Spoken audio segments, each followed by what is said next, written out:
شب 14 مارت رئیس سابق ولایت مختار کوهستان بدخشان در سالهای 1992-1993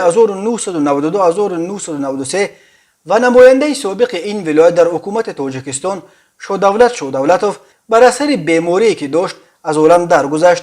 در این باره پایگاه اینترنتی پامیر دیلی نیوز که بیشتر خبرهای ولایت مختار کوهستان بدخشان را نشر می‌کند خبر داد. منابع از شودولتوف نفر نامبرده است که تمام عمرش را به خدمت خلق و وطن صرف کرده در دشوارترین دوره در سالهای 90 کمیجروی ولایت مختار کوهستان بدخشان را رهبری میکرد و با تمام قوه کوشش مینمود که صلح و ثبات در سرزمین ما پایدار باشد. به شرافت تلاش‌های او به منطقه کمک‌های بشردوستانه راه اندازی شد که هزاران نفر را از گرسنگی نجات داد. او را به طور واقعی یکی از اساسگذاران صلح وحدت بدخشان نامیدن ممکن است. می‌نویسد این پایگاه شودولتوف سال 1942 در دهه زنوج نویه روشقله به دنیا آمده. بعد ختم فاکولته مکانیکی خواجگی قشلاق تکنیکوم پلی‌تکنیکی شهر دوشنبه فعالیت مهنتیش را باعث مکانیک اتحادیه تاجیک سلخوزتکنیک جمهوری از سالهای 1968 1974 آغاز نموده است. او از سال 1976 کار خود را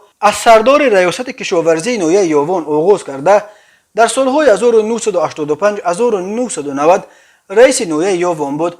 نامبرده 3 مای سال 1992 زمانی که در ولایت مختار کوهستان بدخشان نویه روشقله از نو تأسیس یافت رئیس نویه انتخاب گردید. بعد 3 ماه با تکلیف و پیشنهاد رئیس شورای نمایندگان ولایت اکبرشاه اسکندرов به وظیفه رئیس کمیته اجرایی ولایت مختار کوهستان بدخشان تعیین گردیده تا 14 مای سال 1993 در این وظیفه فعالیت داشته است. رای ماسو و ایدرشاه پیرامشویف در کتاب فیض استقلال در بام جهان در شرح اول شودولتوف می نویسند که شودولتوف سال 1992 در وقت به سر وظیفه آمد که شهر خاروق در دست گردهم آمدگان بود. او بعد واخوری با راهبران مخالفین مسئله را حل نموده بعد 2 روز گردهمایی و پراکنده و حکومت قانونی را برقرار کرد. آنها از قبل شودولتوف می نویسند که او را به وظیفه رئیس کمیته اجرایی ولایت ماه مای سال 1992 رهبر حکومت جمهوری شخصا رئیس شورای ولایتی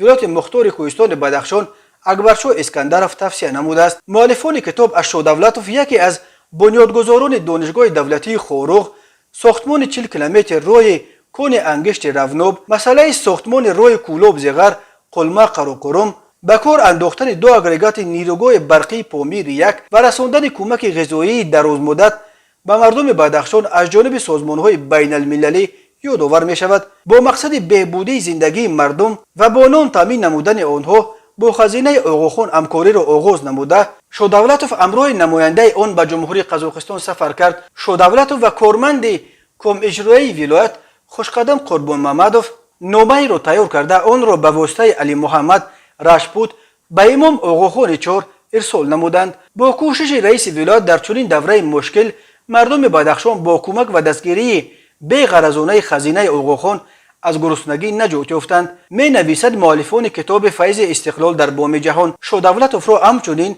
یکی از دستندکاران برگرداندن گریزگان به وطن و تامین آنها با جای و مکان امن می دانند.